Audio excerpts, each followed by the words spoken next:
महामहिम,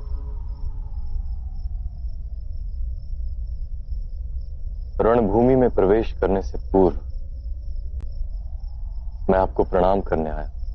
आपको देने के लिए मेरे पास कोई आशीर्वाद नहीं है अंगराज। मैं जानता हूं महामहिम, आपको मेरे अस्तित्व से घृणा है। आपने सदा ही मुझे अपमानित किया है, सदा ही मुझे हस्तिनापुर से दूर रखने का प्रयत्न किया है आप। किंतु महामहिम, आपके प्रति मेरा आदर कभी कम नहीं हुआ। मूर्ख हो तुम उनकी पुत्र।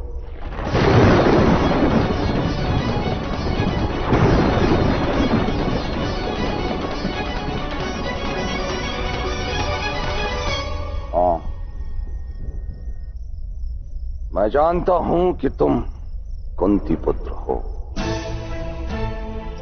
भगवान सूर्य नारायण का साथ हो।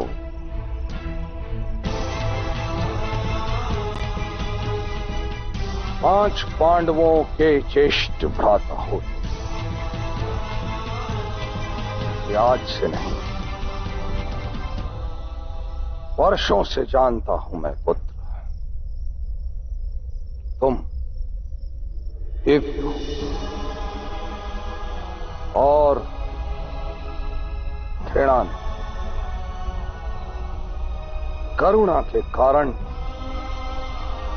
मैंने तुम्हें हस्तिनापुर से दूर रखने का प्रयत्न किया है, क्योंकि मैं जानता था कि पारे के स्पर्श से सोना सफेद हो जाता है, किंतु तांबे में कोई अंतर नहीं आता। ठीक इसी तरह दिव्यता जितनी अधिक हो, पतन भी उतना ही अधिक होता है।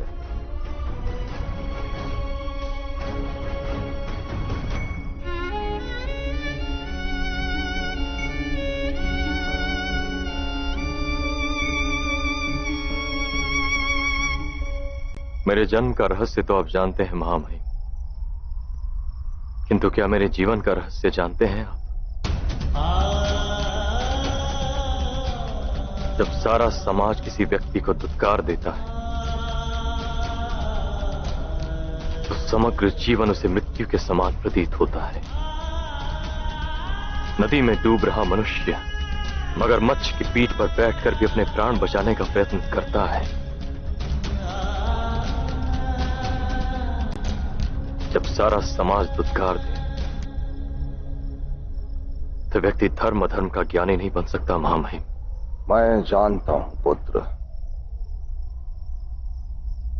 बीज जहां गिरता है वहीं उग जाता है। वो अपना स्थान नहीं बदल सकता।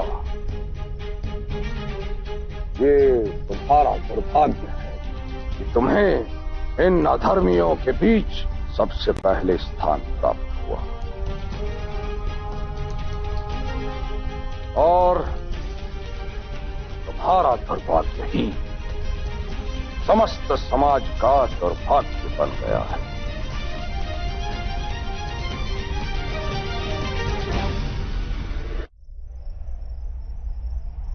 यदि उस दिन क्रीड़ा उत्सव में मैंने तुम्हें सूत की जगह क्षत्रिय मान लिया होता तो स्थिति भिन्न होती। अपने पुत्र से कहो कि यदि उसे धनुर्विद्या सीखनी है तो मगध में जाके बस जाए, अपने माता पिता और भूमि के मोह को त्याग दे। वेदों के काल में वर्ण व्यवस्था व्यक्ति के कर्म और सामर्थ्य पर आधारित थी। वो कब जन्म पर आधारित हो गई कोई नहीं जानता। ये मुझ जैसे अधिकारी व्यक्तियों का अपराध है। मैं तुम्हें दोष नहीं दे रहा पुत्र, किंतु अब सब कुछ जानने के बाद तुम इस युद्ध का त्याग कर सकते हो।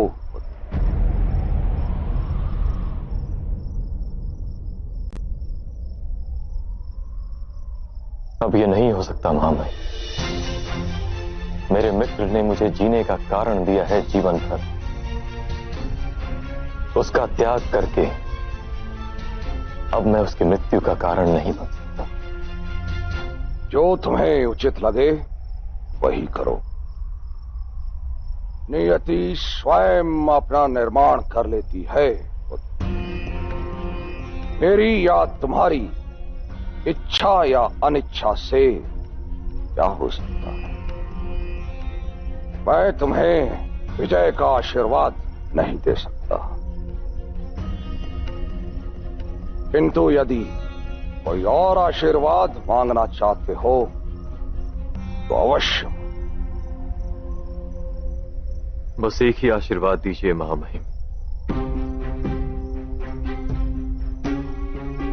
मैंने जीवन भर केवल सम्मान पाने के लिए संघर्ष किया है। मेरी मृत्यु के पश्चात समाज में मेरा नाम सम्मान के साथ लिया जाए। बस ऐसा आशीर्वाद दीजिए मुझे। आशीर्वाद से संपत्ति प्राप्त हो सकती है, कभी कभी सामर्थ्य भी प्राप्त हो जाता है, किंतु आशीर्वाद से सम्मान प्राप्त नहीं हो सकता पुत्र। यदि सम्मान की इच्छा रखते हो तो विजय हेतु युद्ध करो, वध के लिए नहीं। मनुष्य का वध तो छल या कपट से भी किया जा सकता है, किंतु विजय प्राप्त करने के लिए सामर्थ्य ही लाभदायी होता है और उसी से सम्मान मिलता है पुत्र। ये मेरा आशीर्वाद है। यदि तुम अपने सामर्थ्य पर विश्वास रखोगे और छल या कपट का प्रयोग नहीं करोगे, अवश्य तुम्हें सम्मान की प्राप्ति होगी पुत्र।